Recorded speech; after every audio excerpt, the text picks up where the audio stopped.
selamat pagi menjelang siang anak-anak. Assalamualaikum warahmatullahi wabarakatuh. Bertemu lagi dengan Ibu Rika. Pasti tahu kan kalau bertemu dengan Ibu berarti kita pelajaran bahasa Sunda. Tolong dipersiapkan alat tulis beserta buku paketnya. Nah, sekarang sebelum belajar kita terlebih dahulu berdoa. Dahulu ya anak-anak, berdoa dimulai. A'udzubillahi minasyaitonirrajim. Bismillahirrahmanirrahim. Rabbi jidni ilma warjukni fahma. Shadaqallahul azim. Oke, sekarang kita mulai ke materi bab 3. Kemarin kan kita ada bagian ayat tentang wacana paguneman, tentang teks paguneman. Sekarang di pertemuan hari ini, hari Senin 12 Oktober, kita akan 12 Oktober, mohon maaf salah tanggalnya. Kita akan membahas tentang rarangken barung, kaan. Apa itu rarangken barung? Rarangken barung adalah imbuhan gabung. Jadi hari ini kita akan mempelajari tentang imbuhan gabung, kaan.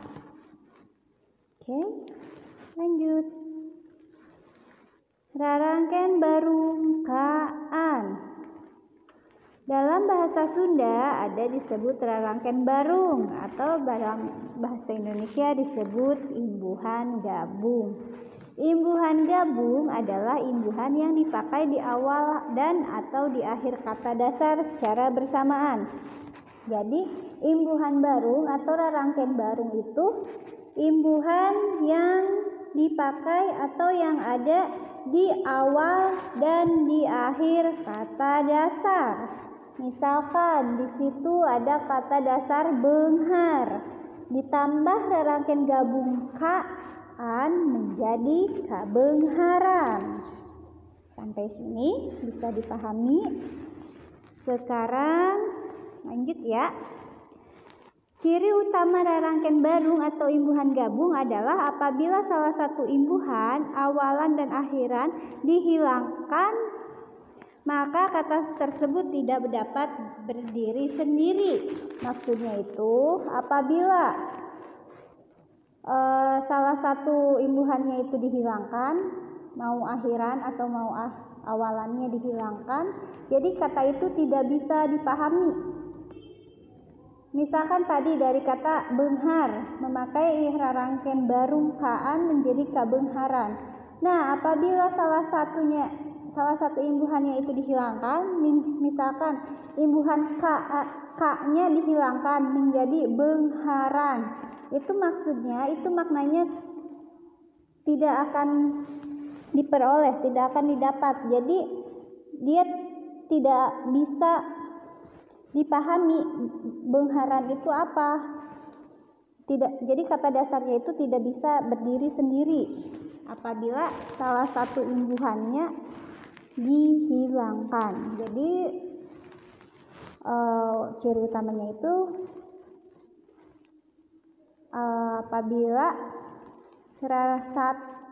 apabila rarangken atau imbuhan awal maupun akhir dihilangkan, katanya itu kata dasarnya itu tidak dapat dimengerti atau tidak dapat berdiri sendiri. Nah, kurang lebih seperti itu.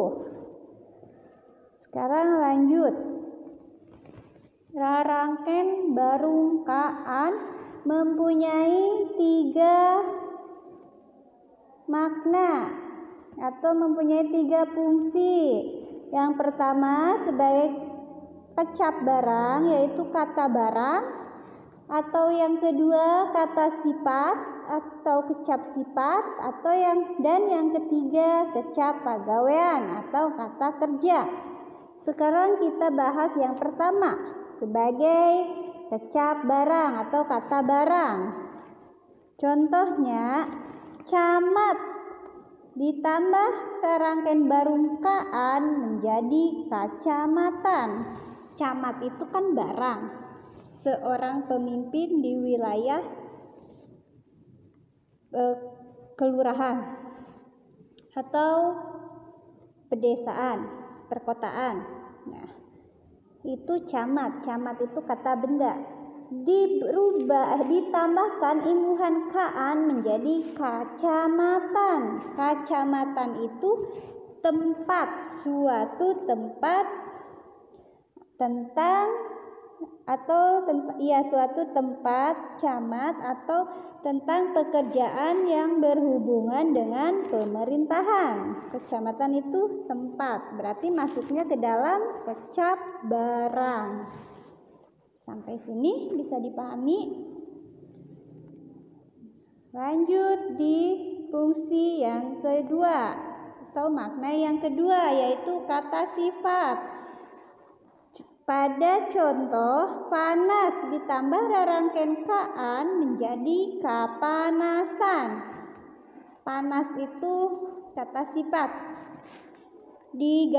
Ditambahkan kaan menjadi kapanasan, artinya kepanasan. Kepanasan, bikin gerah, bikin haredang, yang begitu, berarti itu sifat. Sekarang kecap yang ketiga.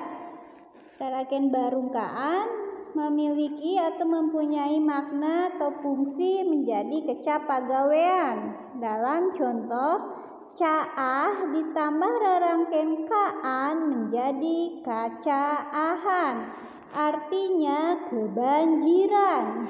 Caah itu banjir, kebanjiran, kacaahan. Kacaahan itu termasuk kecap pagawean. Sampai sini bisa dipahami? Sekarang lanjut ya.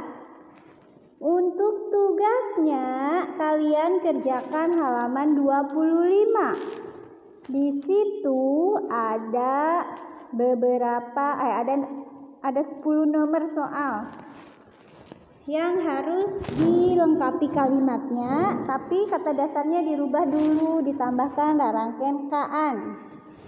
Ada contoh di sini, ada kata endah, ditambah rangkaian barungkaan menjadi kaendahan. Pada kalimat kaendahan alam Pangandaran taya bandinganana, artinya keindahan alam Pangandaran tidak ada tandingannya.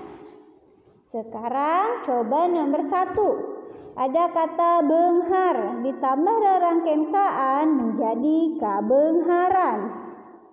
Dalam kalimat kabengharan mah ulah dipakai sombong, artinya kekayaan itu tidak boleh disombongkan. Nah, selanjutnya kalian kerjakan sendiri ya. Caah menjadi kacaahan, pinuh menjadi kapinuhan,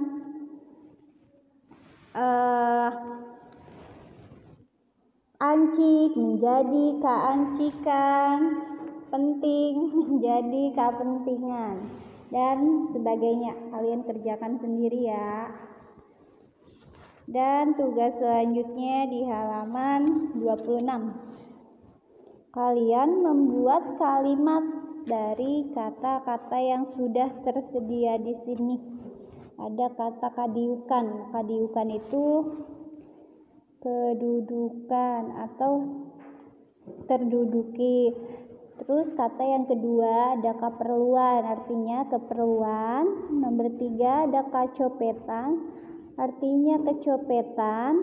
Yang keempat keamanan, artinya keamanan. Yang kelima kagelisan, berarti kecantikan. Yang keenam kenyataan, dalam bahasa Indonesia itu kenyataan. Nomor 7 kakotoran, yang berarti terkotori. Nomor 8 ada kasarean, artinya ketiduran. Nomor 9 ada kata kelaparan, yang berarti kelaparan.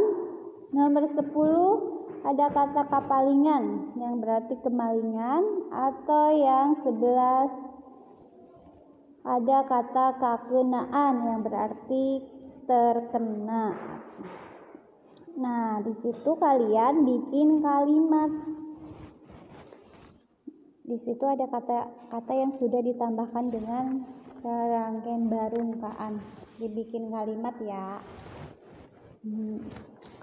Tadi jadi tugasnya ada 2. Yang pertama halaman 25 dirubah dulu, kata dasarnya ditambahin rangkaian barungkaan, kemudian kalimatnya dilengkapi sesuai contoh di atasnya. Dan halaman 26 kalian membuat kalimat. Ini kalimatnya sudah ada dari nomor 2 sampai nomor 11. Itu kata yang sudah menggunakan rangkaian barungkaan. Untuk penyetoran tugas bisa dikirim via WA paling lambat hari Sabtu. Nah, mungkin untuk pertemuan hari ini dicukupkan sekian. Apabila ada yang kurang dipahami dan kurang dimengerti, bisa hubungi Ibu.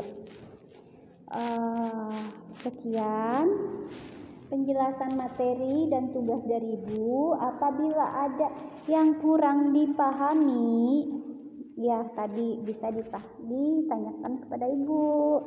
Mohon maaf apabila ada salah-salah kata dalam penyampaian materi. Mohon maaf juga apabila Ibu banyak kekurangan. Hatur nuhun, tetap semangat PJJ-nya, tetap jaga kesehatan. Terima kasih. Assalamualaikum warahmatullahi wabarakatuh.